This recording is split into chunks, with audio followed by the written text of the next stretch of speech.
Hello, Ryan Redondo. How are you? Doing great, thank you. Hard to tell it's you with the hat, the mask, but hey, safety first at Barnes. Absolutely.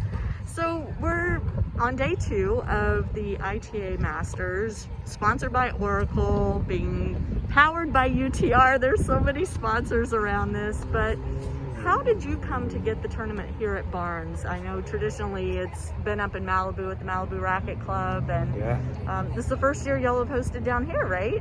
This is the first year, yeah. So when the ITA, I think they were looking for sites, and we originally had a UTR fall circuit spot at this week already. Okay. So we were going to be partnering with the ITA and hosting the tournament. Then they had the idea of, hey, what about bringing the Masters here? Would you be interested?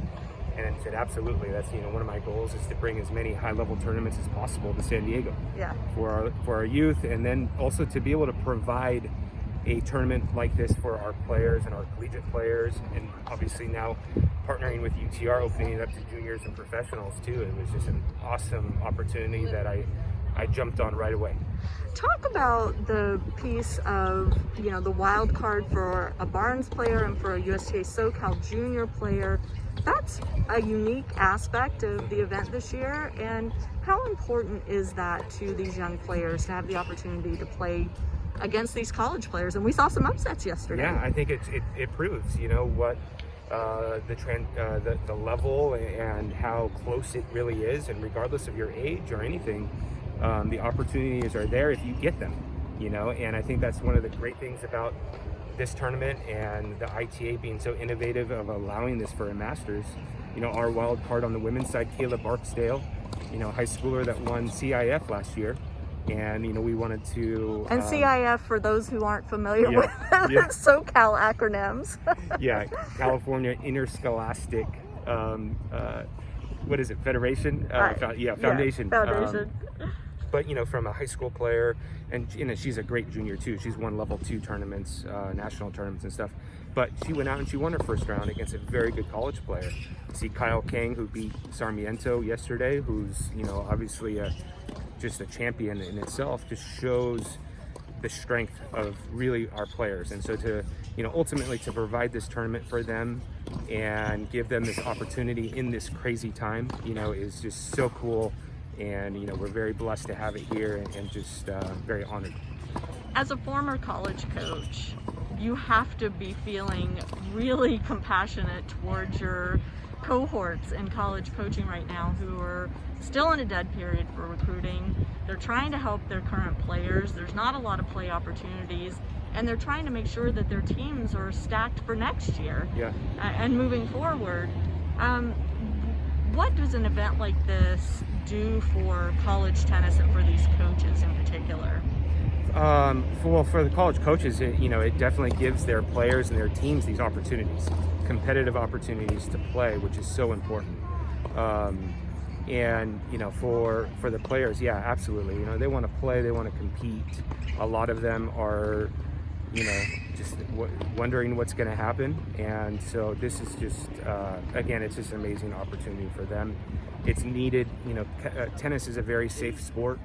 They're distant. We're doing a really good job of making sure everything's clean. So I feel really confident that we can just provide this for these players. And being a former college coach and just talking to a lot of my peers and friends and stuff, they're a lot of them are hurting and just concerned. So it's great to offer this, and the ITA is doing just a great job with their fall circuit and providing these.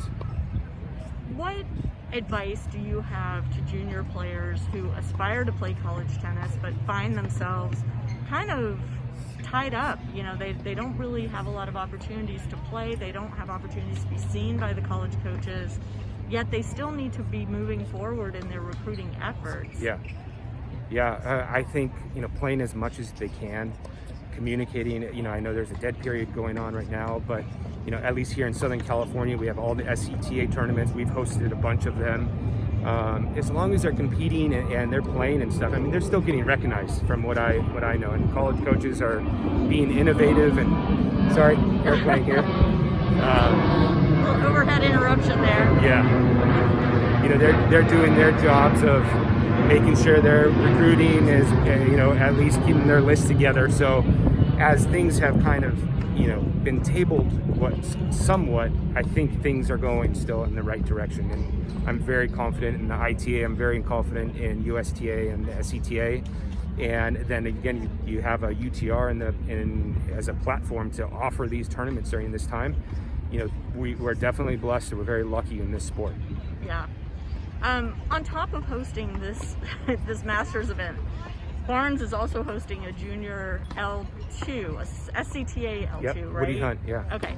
And I just had the opportunity to talk to two of your young players that are participating this weekend in the junior event. What does it mean for these junior players to get to be on site with a college event and both going on simultaneously? I think it means a lot. That was one of my goals, for this center is I think we can have a professional tournament, we could have a college tournament, we could have a junior tournament. We can do all of these things all at once, a red, orange, and green tournament. So those are my goals, is to innovate, and it's so inspiring. If I'm a junior and I get to see Brendan Holt or any of these kind of guys, Keegan Smith, Leahy, how cool is that? Right. And so it's just a great opportunity.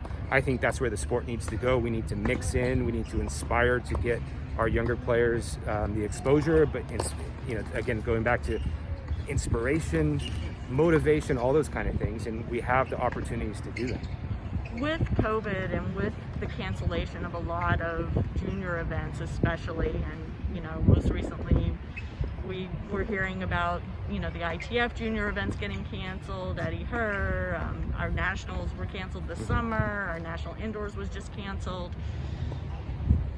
What can you do as the head of this beautiful facility to keep kids coming to the sport and then staying in the sport long term? What do you feel like your role is there? Well, to offer great programs. Here at the Barnes Tennis Center, we have programs from 3 to 5-year-olds all the way up till our elite level 18-year-olds. And Katie Codd, who's in our programs here, still in the main draw.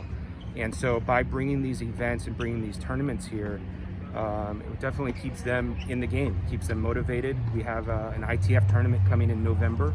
And to me, it's just being of service to tennis, being of service to American tennis. And just continuing to give them those opportunities. That's my job. It's my job for San Diego. That's my job for the center, and then ultimately to provide this for tennis and American tennis. That's my goal. I love it. Well, Ryan, thank you so much. Thanks for letting me come crash your party this weekend. Yeah, thank you. It's great to see you. Thank you.